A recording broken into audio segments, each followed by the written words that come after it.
আমাদের মসজিদে একজন নতুন ইমাম এসেছে, নাম আবু মুসা। যদিও তিনি বেশি দিন থাকতে পারবেন না বলে ধারণা সকলের। কারণ হচ্ছে বর্তমান সময়ে জুয়া খেলার অর্থনৈতিক উৎস হিসাবে মসজিদে দান বাক্স, ফ্যান, লাইট চুরি হচ্ছে খুব। আর মসজিদ পাহারার দায়িত্ব ইমামের কাঁধে পড়েছে। রাতে তাকে মসজিদে থাকতে হচ্ছে। কোনো এক আকস্মিক কারণে ইমাম বেশি দিন থাকছেন না, কোনো কারণ ছাড়াই চাকরি ছেড়ে দিচ্ছে। অনেকের ধারণা মসজিদে রাতে জিনদের নামাজ পড়া দেখে ভয়ে হয়তো চাকরি ছেড়ে দিচ্ছে। আমি অবশ্য এমন কিছু ভাবছি না। জিন দেখে কেউ কেন চাকরি ছেড়ে দিবে? জিন আছে, তবে তারা দেখা দেয় না। কিন্তু এবারের ঘটনা ভিন্ন। মুসা হুজুর আসার পর থেকে চুরি বন্ধ হয়ে গেছে এবং তিনি 2 মাসের মতো হয়ে গেছে মসজিদে রাতে থাকেন। জিন দেখার মতো কোনো ঘটনা জানা যায়নি, লোকমুখে শোনা কথা। হুজুরের নাকি অনেক সাহস, অনেক মুরব্বী মানুষ তো এটা বাড়াবাড়ি পর্যায়ে নিয়ে গেছে। কেউ কেউ বলে মুসা হুজুর জিন বশ করতে পারে, জিনদের সাথে কথাও বলতে পারে, ইত্যাদি ইত্যাদি কথা গ্রামে রটে গেছে। আমার কৌতূহল জাগলো, যেভাবে হোক হুজুরের সাথে খাতির জমাতে হবে, ভেতরের সব খবর জানতে হবে। তার আগে বলে রাখি, আমি এই শুক্রবার তার পরের শুক্রবার জুমার নামাজ পড়ি। ওয়াক্তের নামাজ আমার পড়া হয় না, পড়তে চাই, এখন না তখন করে পড়া হয় না।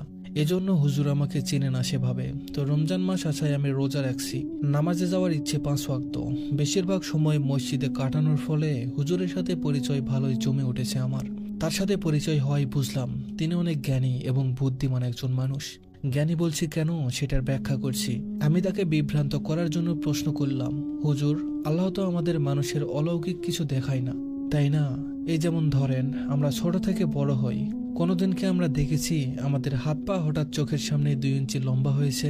হয়নি। কিন্তু আবার গাছের পাতা হয়, ফুল হয়, ফল হয়, বড় হয় আমাদের সামনে, কিন্তু হঠাৎ করে বড় হয় না। আবার ধরেন, আমাদের কোরআনে কিন্তু লেখা আছে জিন এবং মানুষের বিচার হবে। তার মানে জিন আছে, আমরা দেখতে পাই না তো। কেউ কেউ বলে তারা নাকি ভূত দেখেছে। ভূত বলে কি কিছু আছে হুজুর, আপনি বলেন? আমি মোটামুটি প্রশ্ন করে হুজুরকে জালে ফেলার চেষ্টা করলাম। পুরোপুরি সফল না হলেও কিছুটা সফল হলাম। হুজুর মুচকি হেসে বললেন, তুমি পড়াশোনা করো কি নিয়ে? আমি কিছুটা অবাক হয়ে মনে মনে বললাম, কিসের মধ্যে কি, পান্তাভাতে কি? তারপর নিজেকে সামলে নিয়ে উত্তর দিলাম, রাজনীতি নিয়ে পড়াশোনা করি, অনার্স প্রথম বর্ষ। হুজুর বললেন, তাহলে তোমাকে যুক্তি দিয়ে বোঝাই, আমরা সবাই মানুষ, সবাইকে আল্লাহর ইবাদত করি?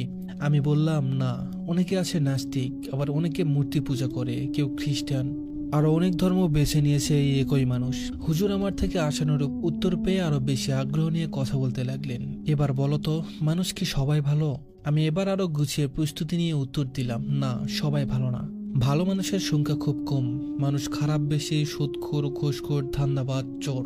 মানুষ মানুষের ভালো দেখতে পারে না, সবসময় ক্ষতি করার চেষ্টা করতে থাকে।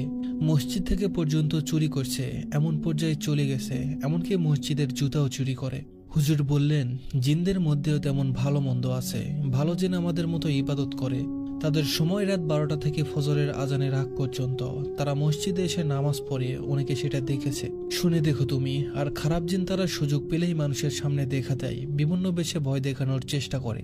তাদেরকে আমরা ভূত বলি, পেতনি বলি। এবার কি তোমার উত্তর তুমি পেয়েছো? বললাম, জি হুজুর, তবে আমার এখনো একটা প্রশ্ন বাকি আছে, না করলে মনের মধ্যে খচখচানিটা থেকে যাবে।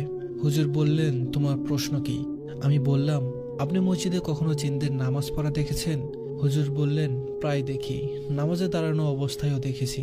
আমি বললাম, হুজুর, আপনার ভয় করে না? আমি হলে তো ভয়ে মরে যেতাম। হুজুর বলল, আমি আমল করি, সবসময় পাক থাকার চেষ্টা করি। শেষ যখন দেখেছি, দেখা মাত্র চোখ বন্ধ করে আয়াতুল কুরসি পড়েছি। চোখ খুলে দেখি কিছুই নেই, অজু করে আবার ঘুমিয়ে পড়েছি। তারপর থেকে আমি কেমন যেন হুজুরের প্রতি ভক্তি শ্রদ্ধা এসে গেছে। তিনি যে বুদ্ধিমান এবং জ্ঞানী, বুঝতে সময় লাগলো না আমার। এভাবে আরো কিছুদিন গেল। হুজুরের সাথে বেশ খাতির জমিয়ে ফেলেছি। তিনি তার সব কথা আমাকে বলতেন। এতটা বিশ্বাস আমি তাকে দিতে পেরেছি। রোজা সেদিন 27টা, খতম তারাবির নামাজ শেষ। হুজুর ছুটিতে বাড়ি যাবেন, তার দেশের বাড়ি গোপালগঞ্জ। চলে যাবে আর ঈদের পরে আসবে। আমার খারাপ লাগছে। এই কয়েকদিন ভালো সম্পর্ক হয়ে গেছে, মনে মনে খারাপ লাগছে। এ কথা সে কথা বলতে বলতে আমি বললাম, হুজুর, আপনি তো অনেক সাহসী। আপনি সবচেয়ে বেশি ভয় পেয়েছেন কোন দিন বলেন তো? এটা বলার পর হুজুর কিছুটা ভরকে গেলেন, কিন্তু তিনি বললেন না। কিন্তু আমি তো নাছর বান্দা, যেভাবেই হোক শুনেই ছাড়বো। অনেক ফুসলিয়ে ফুসলিয়ে হুজুরের সাথে কথা বললাম। তারপর হুজুর বললেন, এটা বাস্তব জীবনের ঘটে যাওয়া ঘটনা, বেওয়ারিশ লাশের গল্প।